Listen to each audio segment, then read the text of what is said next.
विकास और रोहन दोनों एक साथ एक रूम में रहा करते थे और काफ़ी लंबा टाइम हो गया था उनको एक साथ रहते रहते।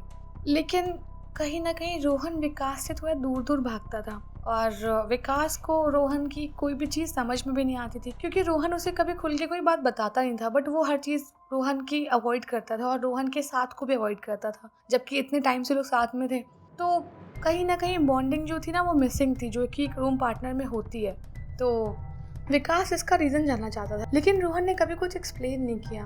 अब विकास और रोहन दोनों ही जिस रूम में रहते थे ना, उस रूम में बड़ी अजीब अजीब चीज़ें हुआ करती थी, जैसे कि बार बार दीवार पे ऐसे कोई हाथ मार रहा हो, कभी उसकी आवाज़ सुनाई देती, कभी अलमारी अपने आप उनको खुलती हुई फील होती, कई बार लगता है कोई बुनबुना रहा है कुछ, लेकिन कौन कर रहा था, कौन सी आत्मा थी उनके रूम में या क्या था, कुछ पता नहीं चलता था।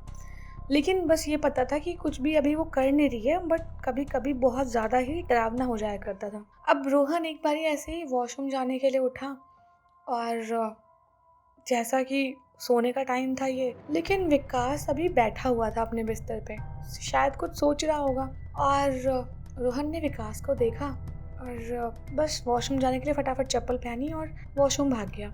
और पता नहीं उसे क्या हुआ, लेकिन रोहन की 2-3 दिन तबीयत खराब रही उसके बाद। और जैसे ही थोड़ा ठीक हुआ वो, उसने विकास को बोला कि अब वो इस रूम में नहीं रहेगा, वो रूम शिफ्ट कर रहा है। तो विकास ने रीज़न जाना चाहा पहले, लेकिन वही बात थी कि रोहन, उसे इतना बॉन्ड था नहीं उसका कुछ खास, तो उसने उतना कुछ पूछा भी नहीं और रोहन को जाने दिया कि ठीक है। सामान वगैरह पैक करवाया रोहन का और विकास उसको छोड़ने गया। उसके बाद में घर वापस आया और उसने एक्सपीरियंस किया कि जब तक रोहन थी ना, जो भी आहट सुनाई पड़ती थी, जो भी चीज़ें होती थी, वो अब ज़्यादा होने लगी हैं रोहन के जाने के बाद, पहले इतनी होती नहीं थी। अब विकास जब भी रात में उठता, उसको या फिर बहुत ऐसे गुर्राने की आवाज़ होती है ना, वो सुनाई पड़ती। कभी उसको लगता कि कुछ और आहट हो रही है, बड़ी अजीब अजीब चीज़ें हो रही थी, लेकिन वो समझ नहीं पाता था कि हुआ क्या। और रोहन ने ऐसा क्या एक्सपीरियंस किया कि वो इतना बीमार भी रहा और चला गया। अब विकास के पास कोई था भी नहीं साथ में रहने के लिए, और विकास के लिए सब बहुत डरावना हो रहा था। विकास को जानना था कि क्या चीज़ है और ये सब इस रूम में क्यों हो रहा है, और रोहन के जाने के बाद और हो रहा है, क्या रीज़न हो सकता है इसके पीछे। विकास ने अपने दोस्तों से बात की और पूछा कोई अगर रहना चाहेगा उसके साथ में, लेकिन उसके दोस्तों में से किसी ने भी हाँ नहीं की।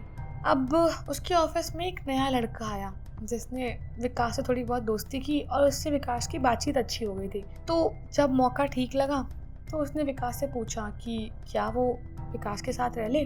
तो विकास को लगा कि चलो भाई, इतने टाइम से मैं खुद ही चाहता था कोई साथ में रह ले, कम से कम ये आएगा तो उस भूतिया रूम में कोई रौनक रहेगी, और मुझे शायद अकेले इतना डर लगता है, इसके बाद इतना डर नहीं लगेगा।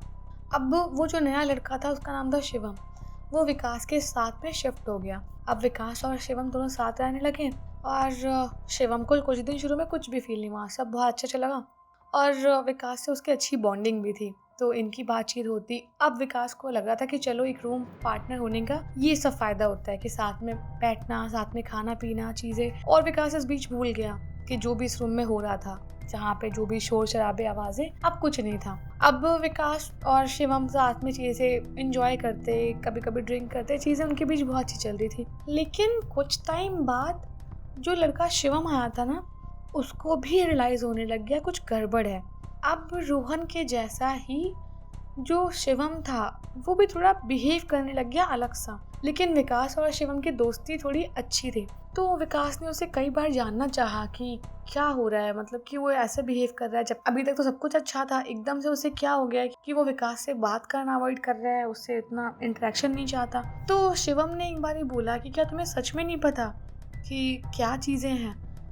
तो विकास ने बोला कि नहीं, मुझे कुछ नहीं मालूम, तुम किस बारे में बात कर रहे हो, क्या तुम मुझे बता सकते हो कि तुम किस बारे में बात कर रहे हो और मैं भी इस चीज़ को समझूं, तुम क्या बात कर रहे हो, तुम्हें क्या महसूस हुआ, मुझे बताओगे एक बारी।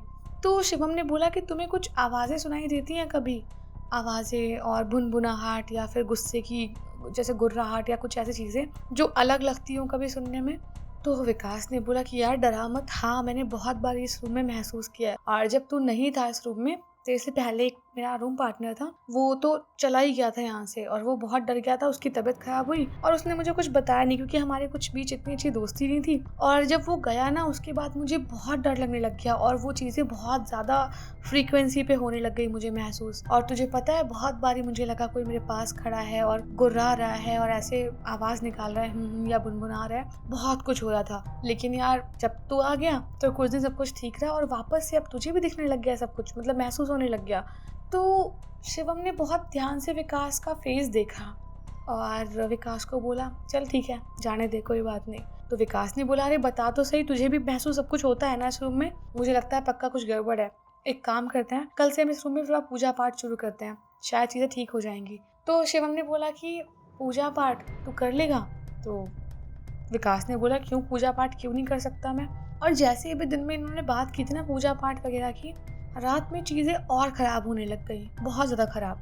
और जो कुछ भी अब तक हो रहा था ना अब वो बहुत ज़्यादा होने लग गया। किचन से बर्तन फेंके जा रहे हैं, बहुत ज़्यादा आवाज़ आ रही है और ऐसा लग रहा है 2-3 लोग लड़ाई कर रहे हैं। बन बन बन बन बन बन आवाज़ आ रही है लेकिन कुछ भी क्लियर आवाज़ नहीं थी कि क्या बोल रहे हैं, किस बात पे लड़ाई हो रही है, बट कुछ नहीं। रूम में सिर्फ ये 2 लोग और आवाज़ें दुनिया भर की आ रही थी। बहुत डरावना माहौल हो गया। अब जैसे घर का गेट बंद है, घर में कोई नहीं है, ठीक है, और सिर्फ अकेले हम 2 लोग कोई रूम में हो और पूरे रूम में लगे कि बहुत सारे लोग लड़ाई कर रहे हैं, सामान फेंक रहा है, दीवारों पे कोई ऐसे जोर जोर से हाथ मार रहा है, बहुत डरावना माहौल हो जाए तो कैसी हालत हो जाएगी। वैसी हालत अभी शिवम की और विकास की थी। लेकिन एक बात यहाँ पे शिवम को समझ नहीं आ रही थी कि विकास को पता क्यों नहीं है और विकास को क्या सच में नहीं मालूम। तो अगले दिन जैसे ही विकास और शिवम दोनों ऑफिस से वापस आए ना, शिवम ने बोला कि आज रात में तुझे एक चीज़ दिखाऊंगा। विकास ने बोला ठीक है दिखाना भाई। तो शिवम ने बोला कि बस इसके बाद तो जो भी मैं बोलूँगा वो उस हिसाब से काम करना और बस एक्सेप्ट कर लेना जो कुछ भी होगा। तो विकास ने बोला हाँ ठीक है, क्या तो वो जो डरावनी चीज़ें इस रूम में होती हैं उनके बारे में बात कर रहा है? तो शिवम ने बोला हाँ, लेकिन इसके बारे में मैं तुझे आज रात में सब कुछ सच बता दूंगा। तो विकास ने बोला ठीक है, तो मुझे दिखाना, क्या दिखाना चाहता है। अब रात जैसे हुई 12 बजे, 1 बजे, 2 बजे, अब वो धीरे धीरे फ्रिक्वेंसी बढ़ती जा रही थी उन चीज़ों की, वैसे ही फिर लड़ाई झगड़े की आवाज़ें, भुनभुनाहट और अजीब सा लगा जैसे कि बहुत भयंकर लड़ाई हो रही हो, बहुत भयंकर चीज़ें हो रही हो और कुछ समझ में ना आ रहा हो।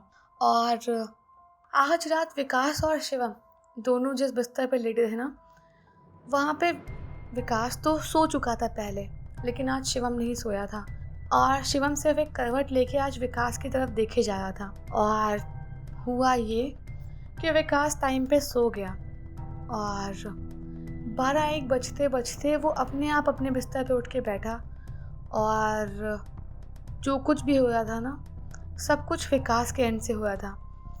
और इस बार शिवम जब सुनने लग गया, चीज़ों को होता हुआ देखने लग गया, वो फटाफट गया और एक शीशा लेके आया और उसने विकास के सामने रख दिया और बोला ये देख, मुझे पता है तू अभी सो नहीं रहा है, जग रहा है, एक बार आंखें खोल के सामने देख, क्या दिख रहा है तुझे। इस बार विकास को शीशे में विकास के ही चेहरे के 2 हिस्से दिख रहे थे। एक हिस्से में जो कि विकास था और दूसरे हिस्से में पता नहीं क्या था, लेकिन वो हिस्सा रैंडमली चेंज हो रहा था, कभी औरत का, कभी आदमी का, कभी बच्चे का, कभी कुछ, कभी बहुत झुलसा हुआ चेहरा। तो जो कुछ भी अब तक इस रूम में हो रहा था, जो कुछ भी महसूस हो रहा था, डरावनी चीज़ें हो रही थी, आवाज़ें निकल रही थी, जो कुछ भी हो रहा था सब कुछ विकास कर रहा था और विकास को ये पता भी नहीं था। विकास रोज़ रात में सोता और उसको पता रहता कि रूम में कुछ हो रहा है, शायद उसकी जो सोल थी ना वो अंदर कहीं दब जाया करती थी और जो भी ये सोल्स थी वो उसके ऊपर हावी हो जाती थी। और अभी भी विकास देख रहा था कि शीशे में उसके चेहरे दिख रहे हैं, लेकिन विकास अभी अपने होश में नहीं था, वो बस देख रहा था, समझ गया था वो इस चीज़ को कि वही है जो ये सारी चीज़ें कर रहा है। अब रात में चीज़ें दिखा दी शिवम ने और सुबह जब हुई ना और जब सब कुछ नॉर्मल हो गया, तब शिवम ने विकास को बोला कि फटाफट अपने घर जा और जो कुछ भी तेरे मतलब पंडित वगैरह जो भी होंगे घर पे, उनसे बात कर और इस बारे में पता लगा कि ये सब चीज़ें क्या हो रही हैं और कैसे आई हैं, और तभी तेरा इनसे पीछा छूटेगा। तू जिनसे डरता आ रहा था वो कहीं और नहीं, तेरे अपने शरीर के अंदर रह रहे हैं और उनसे छुटकारा पाने के लिए तुझे ही बहुत स्ट्रांग बनना पड़ेगा। और अब समझ में चीज़ आ गई थी कि विकास ही था सब कुछ फेस करने वाला भी और करने वाला भी। विकास घर चला गया और अभी भी शिवम रूम में रह रहा था, चीज़ें नॉर्मल थी। अब उस रूम में कोई भी शोर शराबा नहीं, कोई आहट नहीं, कोई हरकत नहीं। तो उम्मीद करती हूँ विकास जहाँ कहीं भी होगा और जो कुछ भी हुआ होगा उसके साथ वो अब ठीक हो गया होगा और अपनी लाइफ में अच्छा कर रहा होगा, क्योंकि ये मेरी कहानी है, इसमें हमेशा कोशिश करती हूँ कि हैप्पी एंडिंग ही हो। और अगर आपको स्टोरी अच्छी लगी हो तो वीडियो को लाइक कर देना और कमेंट करके बताना स्टोरी कैसी लगी। और यार सब्सक्राइब तो कर ही देना यार, कर ही देना सब्सक्राइब। तुम लोग सब्सक्राइब नहीं करोगे तो कैसे काम चलेगा।